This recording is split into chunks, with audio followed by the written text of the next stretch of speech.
Good evening बच्चों। The complete education point पर हमारे बच्चों का बहुत बहुत स्वागत है। बच्चों आज पढ़ेंगे हिंदी में मॉडल पेपर 20 महत्वपूर्ण क्वेश्चन जो कि आप लोगों के पेपर में बनते हैं। आइए देखते हैं। इसमें पहला क्वेश्चन है, सरस्वती पत्रिका के संपादक हैं। तो सरस्वती पत्रिका के संपादक कौन है बच्चों? तो क्या श्याम सुंदर दास, रामचंद्र शुक्ल, महावीर प्रसाद द्विवेदी, बालकृष्ण भट्ट। तो सरस्वती पत्रिका के संपादक कौन है बच्चों?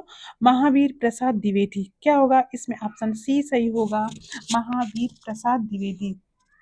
बच्चों हिंदी में 10 क्वेश्चन रचना से आते हैं, जो कि रचनाएं बहुत ही महत्वपूर्ण आज के सेशन में ली गई हैं। सारी रचनाएं बहुत ही इंपॉर्टेंट है और 10 नंबर आते हैं आप लोगों के पेपर में ग्रामर से। तो 10 नंबर ही रचना इसमें काव्य से देखेंगे और 10 नंबर के ग्रामर से देखेंगे। तो इसमें दूसरा क्वेश्चन है, नागरी प्रचारणी सभा के संस्थापक थे। तो नागरी प्रचारणी सभा के संस्थापक कौन थे बच्चों? तो क्या पुरुषोत्तम दास टंडन, मदन मोहन मालवीय, श्याम सुंदर दास, रामचंद्र शुक्ल। तो नागरी प्रचारणी सभा के संस्थापक कौन थे बच्चों? श्याम सुंदर दास। तो क्या होगा इसमें? ऑप्शन सी सही होगा, श्याम सुंदर दास। नेक्स्ट है, त्याग पत्र के लेखक का नाम है। त्याग पत्र के लेखक का नाम बताना है बच्चों। तो क्या है? तो क्या जैनेन्द्र कुमार, मुंशी प्रेमचंद, जयशंकर प्रसाद, अमृतलाल नागर। तो त्याग पत्र के लेखक का नाम है जैनेन्द्र कुमार। ऑप्शन ए सही होगा, जैनेन्द्र कुमार। आगे है, हिंदी की प्रथम कहानी। हिंदी की प्रथम कहानी क्या है बच्चों? तो क्या कफन, ममता, इंदुमती या इनमें से कोई नहीं। तो हिंदी की प्रथम कहानी क्या होगा? इंदुमती। इसमें ऑप्शन सी सही होगा, इंदुमती। हिंदी के प्रथम कहानी है इंदुमती। नेक्स्ट है, हिंदी का प्रथम नाटक। जो प्रथम करके क्वेश्चन बनते हैं बच्चों बहुत ही इंपॉर्टेंट होते हैं। तो क्या है इसमें? क्या पूछा है? हिंदी का प्रथम नाटक माना जाता है हरिश्चंद्र, नहुष, चंद्रगुप्त, इनमें से कोई नहीं। तो हिंदी का प्रथम नाटक माना जाता है नहुष। हिंदी कहानी क्या है? हिंदी की प्रथम कहानी क्या है बच्चों? इसको बताइएगा आप लोग। और यहाँ है नाटक। तो नाटक क्या है? नहुष। आगे है, निम्नलिखित कथनों में से कोई एक कथन सही है, उसे पहचान कर लिखिए। ध्रुव स्वामिनी नाटक के लेखक डॉक्टर रामकुमार वर्मा है। क्या भूलूं क्या याद करूं उपन्यास विधा की रचना है। इसमें सी है, गोदान के लेखक प्रेमचंद्र है या मित्रता निबंध के लेखक डॉक्टर श्याम सुंदर दास हैं। तो इसमें सिर्फ एक ही ऑप्शन सही है बच्चों, उसे बताना है। तो कौन सा सही है? ऑप्शन सी सही है, गोदान के लेखक प्रेमचंद्र है। और सारे ऑप्शन गलत होंगे बच्चों। आगे है, नासिकेतोपाख्यान के लेखक हैं।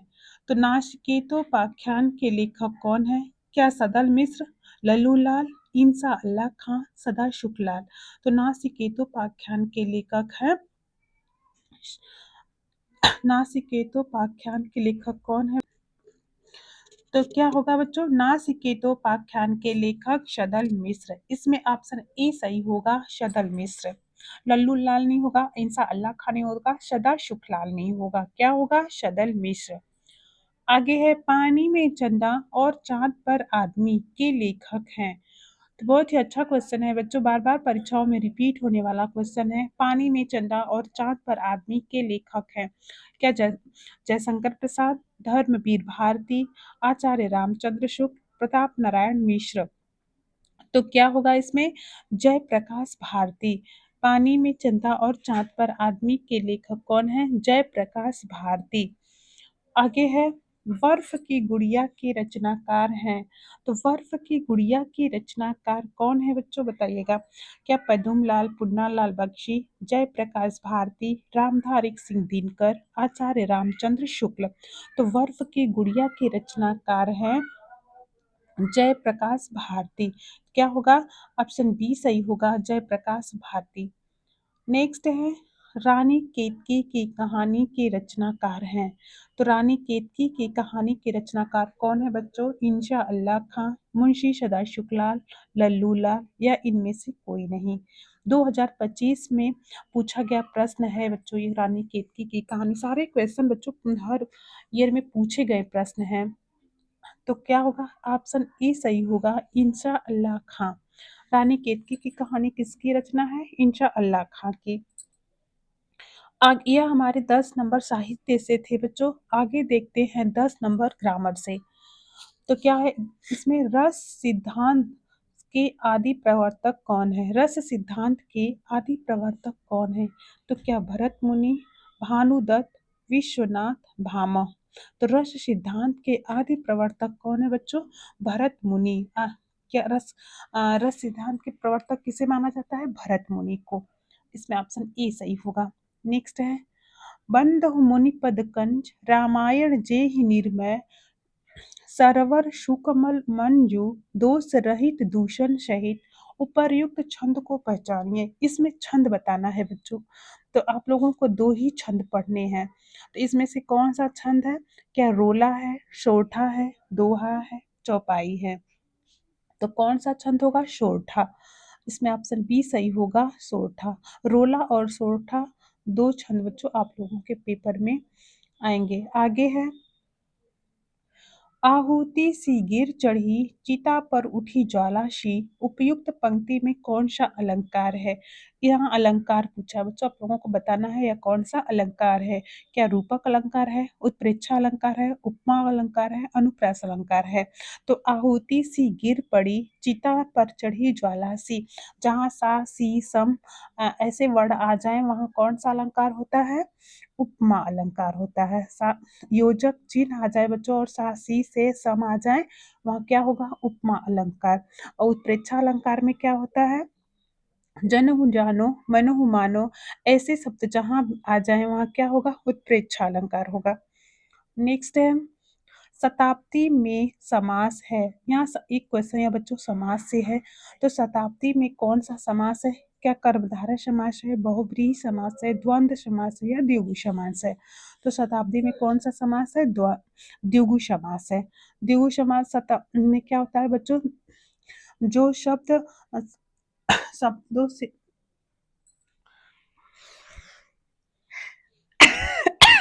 तो शताब्दी में कौन सा समास है बच्चों? द्विगु समास, जो संख्यावाची होते हैं। द्विगु समास क्या होता है बच्चों? संख्यावाची। द्वंद्व समास क्या होते हैं? जो एक दूसरे के विलोम हो और योजक चिन्ह आ जाए, जैसे माता पिता, भाई बहन, एक दूसरे के अपोजिट होना चाहिए बच्चों और योजक चिन्ह आ जाए, वह द्वंद्व समास होता है। बहुव्रीहि समास क्या होता है? जिसमें तीसरा पद प्रधान होता है वह बहुव्रीहि समास होता है। कर्मधारय समास क्या होता है? जहाँ विशेषता बताई जाती हो।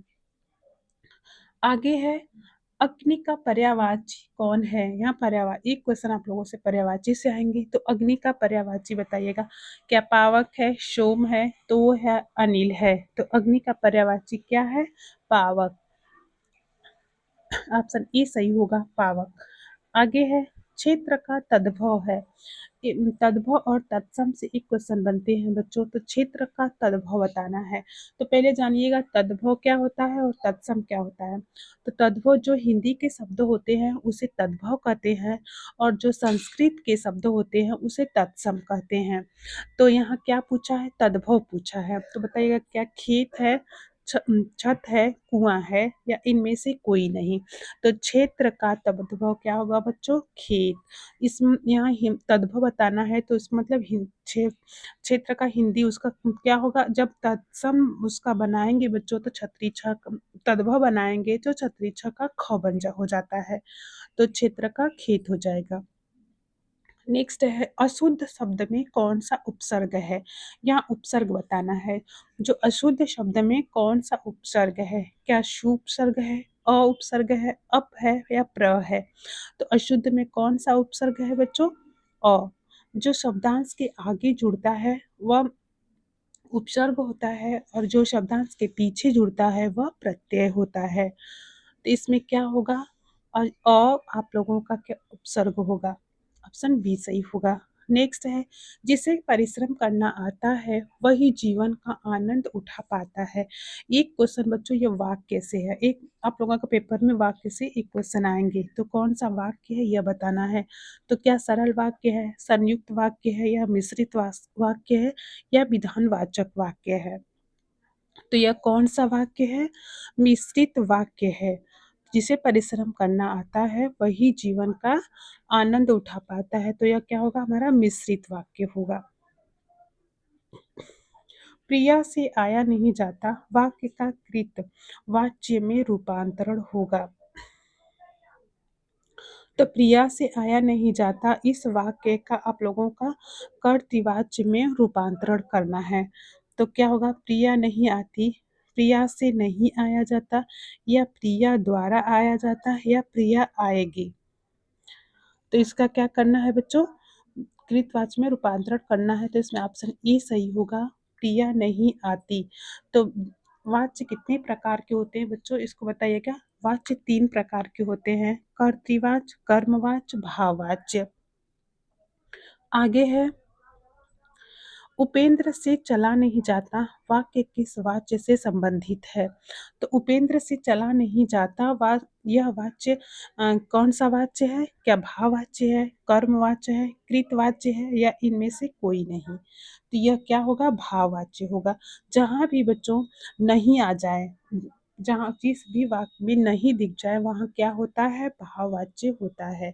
मुझसे पढ़ा नहीं जाता, मुझसे खाया नहीं जाता, जहाँ भी जिस भी शब्द में नहीं शब्द आ जाए वहाँ भाववाच्य होगा। कर्मवाच्य हो क्या होता है, जहाँ के द्वारा लगा हो शब्द में वह क्या होगा, कर्मवाच्य होगा।